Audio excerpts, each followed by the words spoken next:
नमस्ते, कैसे हैं आप सब। चलिए करते हैं दिल की बात एकदम साफ। आज हम रिकैप करने वाले हैं ड्यून मूवी का। उसका दूसरा भाग आया है थिएटर में, पहला भाग 2021 में आया था। आपने देखा था, भूल गए हैं। मैं याद दिला देता हूँ पूरा मूवी आपको और समझा भी दूंगा। ड्यून का मतलब होता है रेत का किला, जहाँ पे सिर्फ और सिर्फ रेत ही रेत है। हम देखते हैं पहले सीन में एक रेत से भरे हुए जगह, जहाँ एक बहुत ही बड़े सैनिक का बेड़ा आता है वहां से खनिज लूट के ले जाने के लिए। लेकिन एक दिन शाही फरमान आता है और सब के सब गायब हो जाता है वहां से। फिर अगला सीन हमारे सामने आता है एक महल का, जहाँ पे एक युवराज, देखने से ही युवराज लगता है हमें, वो वहाँ पे अपने शक्ति को समझने की कोशिश कर रहा है और कुछ किताबें पढ़ के उसके अंदर से ये समझने की कोशिश कर रहा है कि आखिर ये खनिज इतना इम्पोर्टेंट क्यों है। उस किताब से उसको पता लगता है इस खनिज में इतना पावर है कि हम अनंत ब्रह्मांड के सफ़र पे निकल सकते हैं। इसलिए ड्यून से उस खनिज को कलेक्ट किया जा रहा है और कहीं और बेच दिया जा रहा है। जो अनंत ब्रह्मांड के सफ़र पे जाना चाहता है उसको ये चीज़ चाहिए।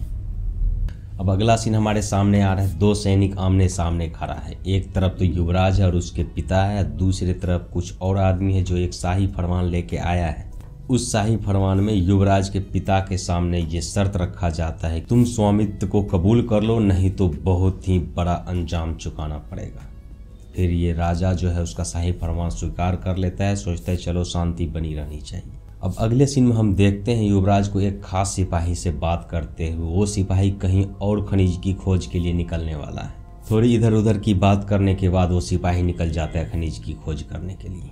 अगले सीन में युवराज अपने पिता से कहता है कि मैं मैदान में जाके अपने लोगों को समझना चाहता हूँ, मैं सीखना चाहता हूँ कि राज कैसे किया जाएगा। उसके पिता कहता है कि तू मेरे साथ सभा में बैठा कर, तू कल का राजा है, मैं तुम्हारे लेके कोई खतरा मोल लेना नहीं चाहता। फिर अगला सीन हमारे सामने आता है। युवराज हथियार से प्रैक्टिस कर रहा है, अपने शक्ति को समझने की कोशिश कर रहा है एक सैनिक के साथ। अब अगला सीन हमारे सामने आता है। बहुत ही शैतान सा दिखने वाला एक मोटा तगड़ा आदमी हमारे सामने आता है और वो कहता है जो जलता है वो तबाही लाता है। अब अगला सीन हमारे सामने आता है। युवराज और उसकी माँ एक जादूगरनी के पास जाता है, जहाँ पे वो जादूगरनी युवराज के अंदर परीक्षण करता है तो उसको पता लगता है कि इसके अंदर कोई अदृश्य शक्ति है। वो जादूगरनी उसकी माँ को कहता है मैं तो तुम्हें बोला था बेटी पैदा करने के लिए, लेकिन तुमने बेटा पैदा किया और इसको भी तुमने जादू सिखा दिया है। और वो वहाँ पे युवराज को कहता है कि तुम्हारा बड़ा भविष्य बहुत ही ज़्यादा खतरे से भरा हुआ है, संभल के रहना। और वहाँ से वो जादूगरनी चला जाता है। फिर युवराज को उसकी माँ बताती है कि एक अवतार आने वाला है जिसका लक्षण मुझे तुम्हारे अंदर दिखाई दे रहा है। फिर युवराज अपने माँ को वहीं पे बताता है कि हाँ मुझे भविष्य दिखाई देता है।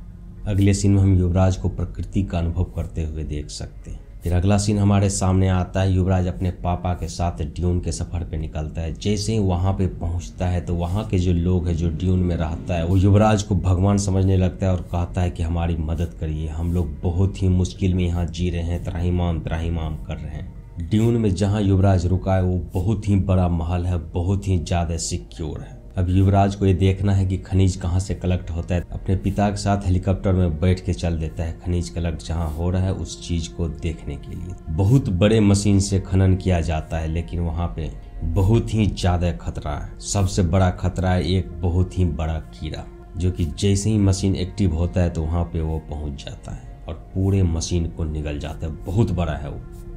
ये सब होते हुए वो अपनी आंखों से देख के आता है। जैसे ही वापस वो महल में आता है, अब वो जो सिपाही खनिज खोजने के लिए गया था वो भी आ गया महल में। वहाँ पे एक और व्यक्ति आता है जो इन लोग से बिल्कुल भी नहीं डरता है और कहता है तुम लोग यहाँ से चले जाओ, मेरा खनिज लूटना बंद करो, ये हमारा है।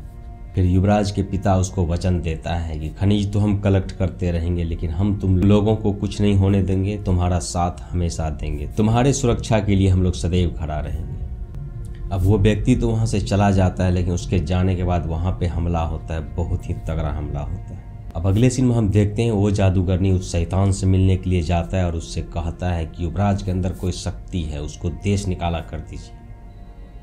वो शैतान कहता है कोई नहीं बचने वाला है, हमारा रेगिस्तान सबको निकल जाएगा। अगले सीन में हम देखते हैं बहुत ही बड़े एक सैन्य बेड़ा को किसी युद्ध की तैयारी हो रहा है। वहाँ पे वो कुछ रिचुअल्स कर रहा होता है जो बहुत ही ज़्यादा खतरनाक होता है। और अगले ही सीन में वही सैनिक महल पे हमला कर देता है। वहाँ पे बहुत ही ज़्यादा तबाही मचाता है, लगभग सभी को मार देता है। राजा को बेहोश करके बंदी बना लिया जाता है और युवराज और उसकी माँ को भी बंदी बना के हेलीकॉप्टर से कहीं ले जा रहा होता है कि माँ अपनी जादू के दम पे युवराज को छुड़ा लेता है और दोनों वहां से भाग जाती है। रास्ते में उसको एक खास सैनिक मिलता है जो उसको एक खुफिया स्थान पे ले जाता है, लेकिन वहां भी शैतानी फोर्स हमला कर देता है ये लोग पे। वहां से भी अपना जान बचा के किसी तरह बहुत मुश्किल से भागता है। भागते हुए रेत के तूफान में फंस जाता है तो शैतानी सैनिक को लगता है कि ये लोग तो अब मर ही गया होगा। वो जाकर उस शैतान को बताता है कि मर चुका है। शैतान बहुत खुश होता है और कहता है चलो एक वंश का सर्वनाश हुआ, अब ज्यादा से ज्यादा कलेक्ट करो खनिज और जो भी रास्ते में आए सबको खत्म कर दो। अब इधर युवराज और उसकी माँ भटकते हुए रेगिस्तान में किसी तरह एक कबीले के पास जाके मिलता है। वहाँ थोड़ी चुनौतियों के बाद वो कबीले वाला इसको अपना लेता है, लेकिन उस कबीले से एक बंदा इसको चुनौती देता है युवराज को और युवराज लड़ाई में उसको मार देता है। इसके बाद माँ बेटा भी उसी कबीले का एक हिस्सा बन जाता है और उस कबीले के साथ ये दोनों माँ बेटा वहाँ से चल देता है। यहाँ पे ये मूवी खत्म हो जाता है। अब अगला मूवी आया है हमारे सामने जो मैं अभी तक नहीं देखा हूँ। जैसे ही देखूंगा उसका रिव्यू हमारे चैनल पे आपको मिल जाएगा। यदि इस मूवी का रिव्यू करूं तो बहुत ही कमाल का एक्सपीरियंस देगा यदि आप इसको आराम से बैठ के देखोगे तो। एक तो साउंड डिजाइन इतना ज़बरदस्त है इसका और जिस तरीके का माहौल दिखाया गया है हम उसके साथ रिलेट कर पाते हैं। स्क्रीन प्ले और डायरेक्शन बहुत ही ज़्यादा ज़बरदस्त है और बहुत ही बड़े प्रोडक्शन लेवल के साथ बना हुआ है। ये मूवी हमें रोमांचित करने में जरा भी कसर नहीं छोड़ता है और दूसरे मूवी का रिव्यू भी जो हम देख रहे हैं बहुत ही शानदार नज़र आ रहा है। जैसे ही मैं देख लूँगा उसका रिव्यू आप लोग को मिल जाएगा। चलिए फिर मिलते हैं किसी और वीडियो में। लाइक कर दीजिए, शेयर कर दीजिए, सब्सक्राइब कर लीजिए हमारे चैनल को। नमस्ते।